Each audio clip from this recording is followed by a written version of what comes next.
26 décembre 2004.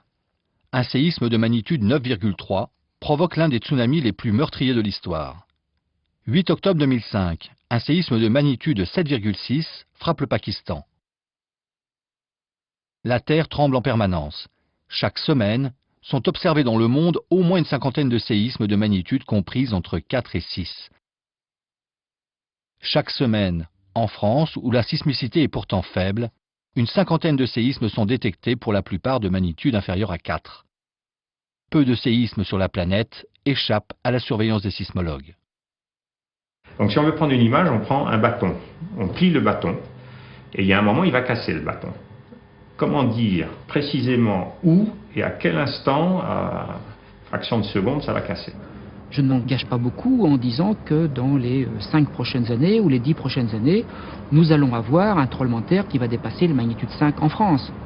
Je ne m'avance pas beaucoup en disant qu'en Grèce, il va y avoir un magnitude 6 dans les 10 ans qui viennent. On a à peu près grossièrement un siècle de sismicité enregistrée par des instruments, aussi vieux soient-ils.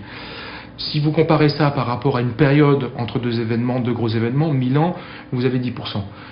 10%, si vous rejoignez ça au niveau d'un climat ou d'une année, vous avez 5 semaines de météo et vous devez décrire la météo sur toute l'année. Première étape pour connaître la sismicité d'une région, d'un pays, la station sismique. Il y en a plusieurs milliers dans le monde. Celle-ci se trouve dans les Vosges, à 700 mètres d'altitude, près du mont Saint-Odile et fait partie du réseau français qui en compte une centaine, dont une dizaine en Alsace. L'objectif ici, écouter l'activité dans le fossé rhénan et localiser toutes les failles où ont lieu des tremblements de terre. Et donc là, on a une installation classique. Classique. Même luxurieuse, puisqu'il y a une cabane autour, alors que les autres, quand on va sur les stations, on est plus souvent dans la boue que dans la cabane. Là, c'est dans les règles de l'art. Là, c'est vraiment... Et donc là, on va avoir quoi? Un bloc de béton? Oui, un bloc de béton avec un instrument posé dessus. Et c'est tout ce qu'on voit.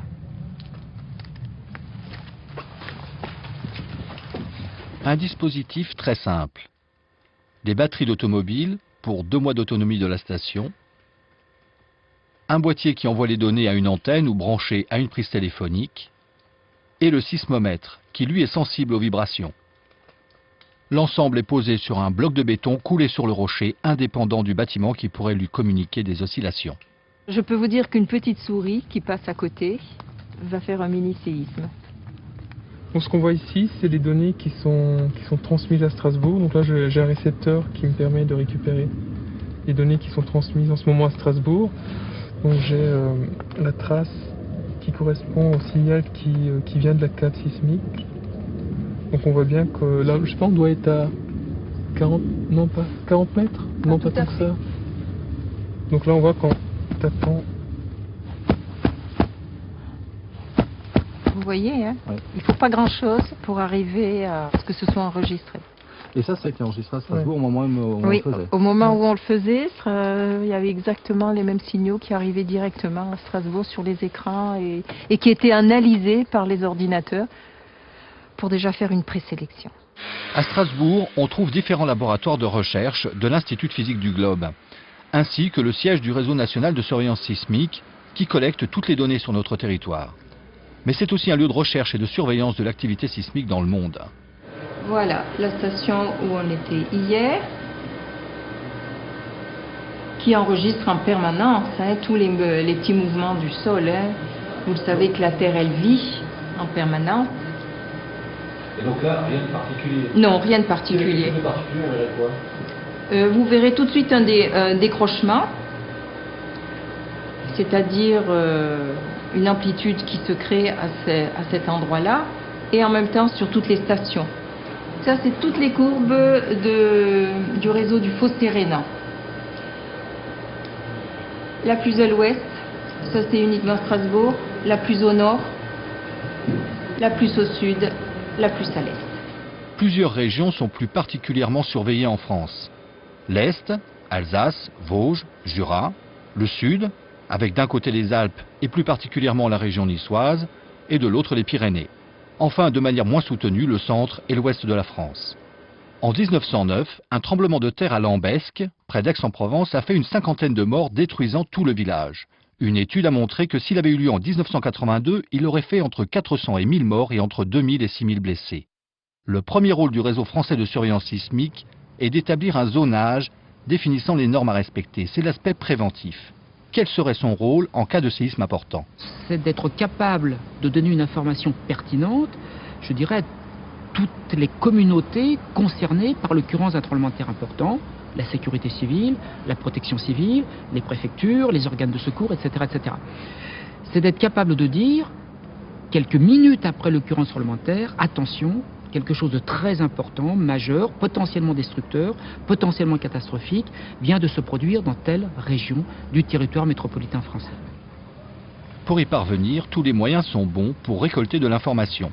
Sur Internet, les témoins sont invités à remplir un formulaire en ligne, ici au sujet du tremblement de terre de Valorcine, près de Chamonix, qui a eu lieu le 8 septembre 2005. Il était de magnitude 4,9. Comme il s'en produit quelques-uns en France par an. Chaque fois qu'un séisme se produit, on a en fait une espèce un petit flash d'information sur le comportement de la croûte terrestre qui a cassé à un endroit. Il faut savoir comment elle a cassé, essayer de relier ça à des failles géologiques qu'on observe sur le terrain. Et c'est un petit témoin d'une activité tectonique de la croûte terrestre. Alors on a des grandes zones d'ombre, malheureusement, on travaille avec des phénomènes qui sont assez rares, et on sait très bien qu'il y a quelque part une faille qui va casser un jour, qui a sans doute pas cassé dans la période historique, et puis qui va apparaître parce que ça fait quelques milliers d'années qu'elle est dormante, elle est mise sous tension très progressivement par les mouvements des corps terrestres qui sont extrêmement lents, puis un jour ça va casser, ça va faire un séisme. Donc, comme il n'y a pas beaucoup de séismes en France, un séisme même relativement petit comme ça nous donne une pièce d'information. On l'a compris, le but c'est d'accumuler suffisamment d'informations sur la sismicité locale et régionale et bien évidemment planétaire. Strasbourg est intégré au réseau mondial et reçoit l'écho de tout ce qui se passe sur la planète. À partir de là, si le séisme est suffisamment fort, je dirais, il va être enregistré. Nous, on a un système d'ABAC, de calcul, qui nous permet instantanément de donner la magnitude. C'est ce qu'on appelle la magnitude MSL, qui se calcule sur les ondes de surface, et qui est la magnitude ni plus ni moins que la magnitude de Richter. Sur cet exemple que vous avez ici, c'est le séisme donc, de Sumatra, du 26 décembre, qui a été à l'origine du raz-de-marée. Et comme on peut le voir, l'amplitude du signal était tellement élevée que notre appareil a saturé à ce niveau-là. Ce qui fait que nous, compte tenu de ces contraintes techniques, tout ce que l'on pouvait dire, c'est que le séisme était une magnitude supérieure à 8.1. De là-bas à ici, il va mettre combien de temps pour arriver? Alors les ondes pour arriver vont mettre à peu près 10 minutes pour avoir l'onde de P. C'est-à-dire que quand le séisme a déjà tout démoli, nous sommes avertis qu'il y a eu le séisme par l'arrivée des ondes. Bon, ça donnait déjà une échelle de l'ampleur de la catastrophe. Alors nous qui avons l'habitude, on pouvait dire, oui, c'est sûr qu'il va arriver à 9. Dans un bureau voisin, des informations d'une autre nature sont récoltées. Les chercheurs interviennent souvent à l'étranger, autant pour étudier des situations qui semblent utiles à comprendre que pour apporter leur concours aux recherches menées un peu partout dans le monde. Il s'agit par exemple de retracer l'histoire sismique de la Mongolie, on pourrait presque dire à l'échelle géologique. Alors on a la Mongolie, on a les frontières en rose. Pour l'échelle, elle fait 3 fois la France en surface. Elle est bordée au nord par le croît transsibérien qui se déforme très peu et le lac Baïkal qui est une zone d'extension. Et tous ces points rouges sont les séismes qui ont été détectés dans la région depuis 1964. Et la taille de ces points est liée à l'énergie, à la magnitude de chacun de ces événements.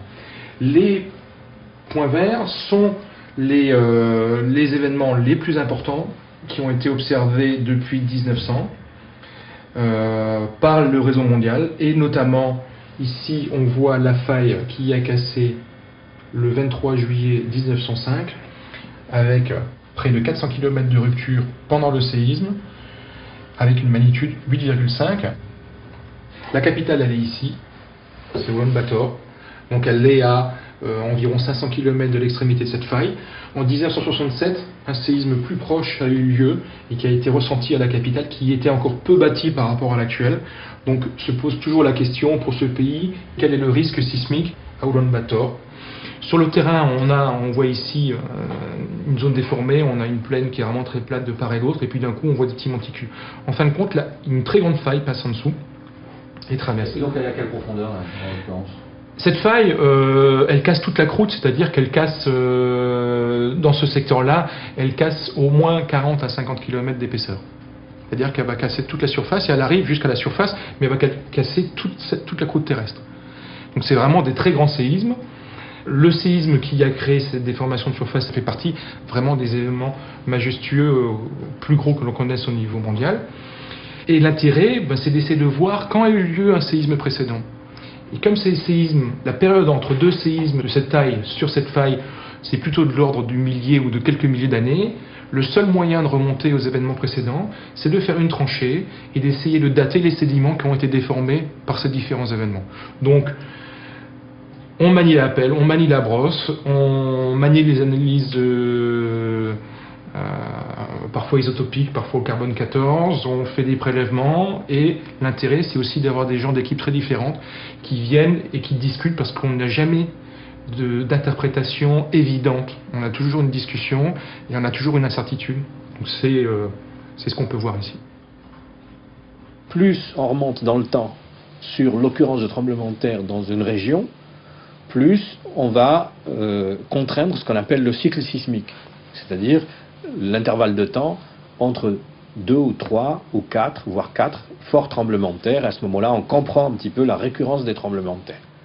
Une connaissance fine de l'histoire sismique d'une région sur 1000 ou 2000 ans passe aussi par des vestiges archéologiques ou des écrits et permet aujourd'hui de donner des indications assez précises sur des séismes à venir. Ici, de la mer Rouge jusqu'à la Turquie, il y a une zone de faille qui s'appelle la faille du Levant ou la faille de la mer Morte. C'est une faille qui a produit de forts tremblements de terre dans le passé, à travers les documents historiques assez précis qui ont été étudiés. Alors 363 qui a détruit la ville de Petra, 1068 qui a détruit la région ici du golfe d'Aqaba, 1033 qui a détruit les sites archéologiques ici en Jordanie. Ensuite, le fort tremblement de terre de 1202 qui a pratiquement détruit toute la région du Liban. 1408 qui a détruit toute la région entre Antioche et Alep ici à l'est. Donc vous avez régulièrement le long de cette faille de forts tremblements de terre qui produisent beaucoup de dégâts et aussi beaucoup de victimes. Et tout ça, c'est consigné. C'est consigné pratiquement depuis près de 2000 ans. Ce qui se passe, c'est que sur certaines sections de cette faille, il n'y a plus rien qui a été enregistré depuis à peu près 8 à 9 siècles. Nous avons l'intime conviction, avec des arguments évidemment, que cette faille devrait produire de forts tremblements de terre dans un futur proche. Mais on essaye d'affiner ces paramètres pour être le plus précis possible et même pouvoir dire quels sont les segments, quelles sont les régions qui sont susceptibles de produire un fort tremblement de terre dans un futur très proche. Même cas de figure en Turquie, où l'on s'attend à un tremblement de terre important de magnitude comprise entre 7 et 7,5, d'ici une trentaine d'années à Istanbul.